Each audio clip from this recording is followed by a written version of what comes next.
ইনশাআল্লাহ আগামী 27শে ডিসেম্বর রোজ জুমাবার প্রধান মুফাসসির হিসাবে বিশ্ব মানবতার মুক্তির দিশারি মহাগ্রন্থ আল কোরআন থেকে তাফসির পেশ করবেন বাংলাদেশের লাখো কোটি তাওহীদি জনতার হৃদয়ের স্পন্দন আমাদের সকলের প্রিয় মুফাসসির শেখ ডক্টর মিজানুর রহমান আল আজহারি। গত 5 বছর আজহারি সাহেবকে মানুষ পাচ্ছেন না। আমার মনে হয় ডক্টর মিজানুর রহমান আজহারি সাহেবের প্রথম প্রোগ্রামটি এটা হতে যাচ্ছে আর কি। সারা বাংলাদেশের প্রতিটি জেলা থেকে ইনশাল্লাহ এখানে লোকজন আসবেন, যেহেতু এটা একটা ঐতিহাসিক মাহফিল এবং আমার মনে হয় সারা বাংলাদেশের এর চেয়ে আর কোনো বড় মাহফিল আছে বলে আমার জানা নেই। আপনারা যদি একটু দেখেন তাহলে বুঝতে পারবেন। আমার কাছে মনে হয় এটা হচ্ছে একটা ইজতেমার মাঠ। কাজ শুরু হয়েছে গত 11 দিন আগে থেকে শুরু হয়েছে, এখনো চলমান। আশা করছি মাহফিলের আগের দিন পর্যন্ত ওনার কাজ চলমান থাকবে। আমরা 27 তারিখের অপেক্ষায় আছি। আমরা ডক্টর মিজানুর রহমান আজহারিকে দীর্ঘ 5 বছর পরে প্রথমবারের মতো এই জায়গায় আমরা পাবো।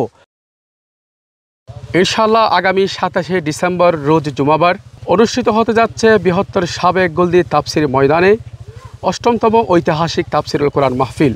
উক্ত ঐতিহাসিক তাফসিরুল কোরআন মাহফিলে প্রধান মুফাসসির হিসাবে বিশ্ব মানবতার মুক্তির দিশারি মহাগ্রন্থ আল কোরআন থেকে তাফসির পেশ করবেন বাংলাদেশের লাখো কোটি তাওহীদি জনতার হৃদয়ের স্পন্দন আমাদের সকলের প্রিয় মুফাসসির শেখ ডক্টর মিজানুর রহমান আল আজহারি। আমাদের মাঝে তাফসির পেশ করবেন শেখ মুফতি কাজী ইব্রাহিম, তাফসির পেশ করবেন আল্লামা কামরুল ইসলাম সাইদ আনসারি, মাওলানা আব্দুল্লাহ আল আমিন, হাফেজ মুফতি আমির হামজা, শেখ মুফতি জসিমউদ্দিন রহমানি, মাওলানা সাদিকুর রহমান আল আজহারি, মাওলানা আব্দুল হাই মোহাম্মদ সাইফুল্লাহ, শেখ সালাউদ্দিন মাক্কি, মাওলানা ডক্টর হাবিবুর রহমান, শেখ মোহাম্মদ জামাল উদ্দিন, মাওলানা মনিরুল ইসলাম মজুমদার, মাওলানা আবুল কালাম আজহারি। এছাড়াও ওই বিশাল মাহফিলে প্রধান অতিথির বক্তব্য রাখবেন গণপ্রজাতন্ত্রী বাংলাদেশ সরকারের সাবেক যোগাযোগ প্রতিমন্ত্রী জনাব আলহাজ সালাউদ্দিন আহমেদ। বক্তব্য রাখবেন বাংলাদেশ ইসলামী ছাত্র শিবিরের সাবেক কেন্দ্রীয় সভাপতি জনাব ডক্টর শফিকুল ইসলাম মাসুদ। এ বিশাল মাহফিলকে আগামী 27শে ডিসেম্বরের মাহফিলকে পেকুয়া সমাজ উন্নয়ন পরিষদের মাহফিলকে বৃহত্তর সাবেক গোলদি তাফসির ময়দানের মাহফিলকে সফল এবং সার্থক করবেন। প্রিয় দেশবাসী, আমরা আজকে পেকুয়ার ঐতিহাসিক মাহফিলে দাঁড়িয়েছি। আমরা 27 তারিখের অপেক্ষায় আছি। সেদিন আমরা এখানে সবাই একত্রিত হব এবং ডক্টর মিজানুর রহমান আল আজহারি হাফিজাহুল্লাহ ওয়া রাআহ মুখ থেকে আমরা কথা শুনব। আল্লাহ যেন আমাদের সবাইকে তৌফিক দেন, আমিন, আল্লাহুম্মা আমিন। আমি একটি ব্যাপারে নাসিহা পেশ করতে চাই। সকলের কাছে আমার একটা নিবেদন আছে, তা হচ্ছে আল্লাহ সুবহানাহু ওয়া তাআলা এই দুনিয়ার অসংখ্য মানুষকে কাজ করার সামর্থ্য দিয়েছেন, কিন্তু আল্লাহ সুবহানাহু ওয়া তাআলা শুধুমাত্র তার পছন্দের মানুষদেরকে ভালো কাজ করার তৌফিক দিয়ে থাকে। ফজরের নামাজে আসার মতো শারীরিক সক্ষমতা আমাদের দেশের 99% মানুষের আছে, কিন্তু ফজরের জামাতে উপস্থিত হওয়ার তৌফিক হাতে গোনা কিছু মানুষের থাকে। তো আল্লাহ সুবহানাহু ওয়া তাআলা যেন আমাদের সবাইকে ভালো কাজের তৌফিক প্রদান করেন, সামর্থ্য প্রদানের পাশাপাশি। এটা হচ্ছে আল্লাহর কাছে সবচেয়ে বড় দোয়া আমাদের করা উচিত। আমিন, আমিন। আর যখন আপনি দেখবেন যে আল্লাহ সুবহানাহু ওয়া তাআলা আপনাকে সামর্থ্য দিয়েছে কিন্তু আপনি তৌফিক পাচ্ছেন না, তাহলে আপনি নিজের ব্যাপারে ভয় করুন যে আমার সামর্থ্য আছে ভালো কাজ করার, কিন্তু আমি তৌফিক পাচ্ছি না, তার মানে শয়তান আপনাকে পরিচালিত করছে। আর যখন আপনি দেখবেন যে আল্লাহ আপনাকে সামর্থ্য দিয়েছেন আবার ভালো কাজ করার তৌফিকও আপনি পাচ্ছেন, তখন আপনি আলহামদুলিল্লাহ বলেন যে আল্লাহ আমাকে জান্নাতে নিতে চায়, আমি কেন এই পথ থেকে বিচ্যুত হব। আল্লাহ সুবহানাহু ওয়া তাআলা আমাদের সবাইকে মিনাল মুওয়াফফাকিন তৌফিক প্রাপ্তদের অন্তর্ভুক্ত করুন, আল্লাহুম্মা আমিন। যেহেতু এটা একটা ঐতিহাসিক মাহফিল এবং আমার মনে হয় সারা বাংলাদেশের এর চেয়ে আর কোনো বড় মাহফিল আছে বলে আমার জানা নেই। তো সেই কারণেই আমাদের একটু আমরা একটু উদ্বিগ্ন যে আসলে মাহফিলটি সুন্দরভাবে সার্থক হবে কিনা। তো আল্লাহর কাছে আমরা সাহায্য চাচ্ছি এবং পাশাপাশি আমি কয়েকবার এখানে এসেছি, প্রায় 3 বার আজকে সহ, এবং ওনাকে বিভিন্ন পরামর্শ দিয়েছি এবং সকল পরামর্শ মেনেই উনি ওনার প্রোগ্রামগুলো ওনার প্যান্ডেলটা উনি সেট আপ করছেন। এবং মাত্র আপনারা খোলা দেখছেন, এখন জাস্ট বাঁশগুলো এখন লাগিয়েছেন, পর্দা এখনও দেন নাই। কাজ শুরু হয়েছে গত 11 দিন আগে থেকে শুরু হয়েছে, এখনও চলমান। আশা করছি মাহফিলের আগের দিন পর্যন্ত ওনার কাজ চলমান থাকবে। তো আমি আশা করব যারা আজহারি সাহেবের প্রোগ্রাম নিয়েছেন, আমি বিনয়ের সাথে অনুরোধ করব যে আমি জানি আপনারা সক্ষম, আপনাদের অনেকের কোনো সক্ষমতার দিক থেকে আমার কোনো নেই, তারপরেও আমি বলবো যে আপনারা এখানে আসেন। যেহেতু মাহফিলটা প্রথম, এখানে আসলে আপনারা মোটামুটি একটা আইডিয়া নিতে পারবেন। এই মাহফিলে যদি আপনারা আসেন অথবা মাহফিলের আগেও যদি ভিজিট করতে আসেন তাহলে আপনারা বুঝতে পারবেন এবং আপনাদের আইডিয়াটা, আপনাদের যে ওয়াইড আইডিয়া আছে তার এটা দেখার পরে আপনাদের আইডিয়াটা আর একটু বেড়ে যাবে। তো বিশেষ করে দূর দূরান্ত থেকে যারা আসবে তাদের জন্য সত্যিই খুব চমৎকারভাবে এখানে পরিবেশ উনি সৃষ্টি করছেন। এবং আমি আশা করব যারা আপনারা আসেন গাড়ি পার্কিংয়ের কোনো সমস্যা হবে না, খাবার দাবারের কোনো সমস্যা হবে না। উনি যারা এখানে ব্যবসায়িক থাকবেন ওদেরকে বলে দিয়েছেন যে কোনো মানুষের উপর যেন জুলুম করা না হয়, এবং বিশেষ করে দূর দূরান্ত থেকে যারা আসবেন খাবারের দিক থেকে তারা সমস্যাগ্রস্ত হতে পারেন, এই চিন্তা থাকতে পারে। বাট 30টার উপরে গরু, হ্যাঁ, তো এই সমস্যাটা আপনাদের ইনশাল্লাহ হবে না।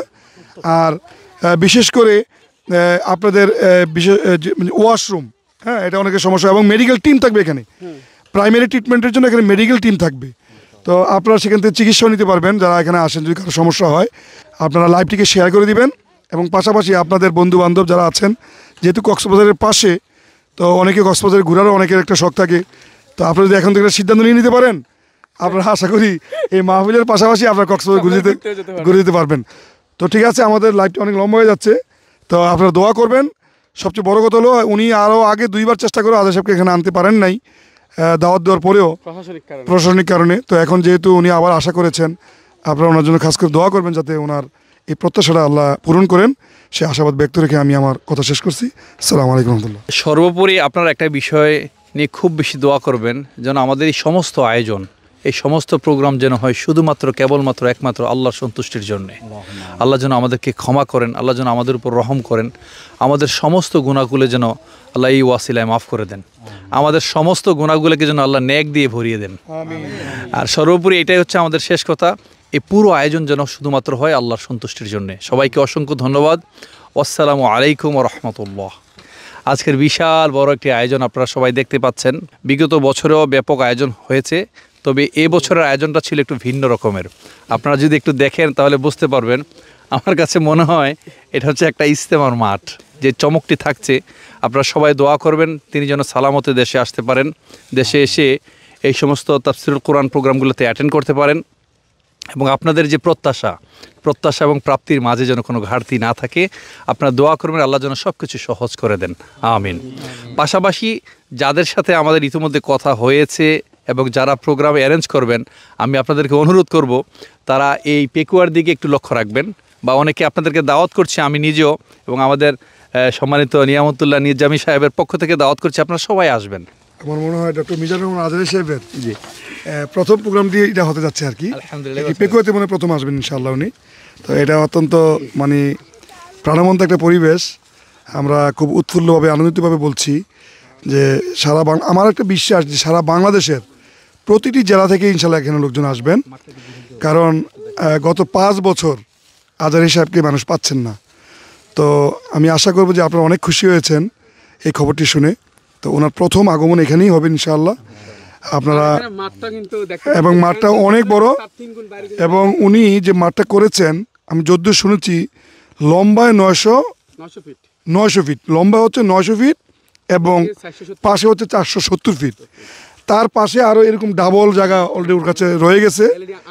তো আশা করছি যে এখানে যারা আপনারা আসবেন আপনাদের থাকার সুন্দর, বসার সুন্দর ব্যবস্থা আছে, এবং পাশাপাশি দূর দূরান্ত থেকে যারা গাড়ি নিয়ে আসবেন আপনাদের জন্য প্রায় 10টা পার্কিংয়ের ব্যবস্থা আছে, বড় বড় পার্কিংয়ের ব্যবস্থা আছে। আমরা সেই মার্গগুলো পরিদর্শন করেছি, আপনারা বিনা দ্বিধায় চলে আসবেন। গতকালও আমাদের এই বিশাল মাহফিলটি পরিদর্শনে এসেছেন পেকুয়া উপজেলার পেকুয়া থানার ভারপ্রাপ্ত ওসি মহোদয়। উনি এসে আমাদের পুরো প্রোগ্রামটি দেখে গেছেন এবং উনি আশ্বাস দিয়েছেন আমাদেরকে উনি যথেষ্ট পুলিশ দিয়ে সহযোগিতা করবেন। আমরা জেলা প্রশাসক মহোদয়, জেলা পুলিশ সুপার মহোদয় এবং সেনাবাহিনী ক্যাম্প, সেই সাথে মাননীয় ইউনি মহোদয়, সবার কাছে আমরা গিয়েছি প্রশাসনিক সহযোগিতার জন্য।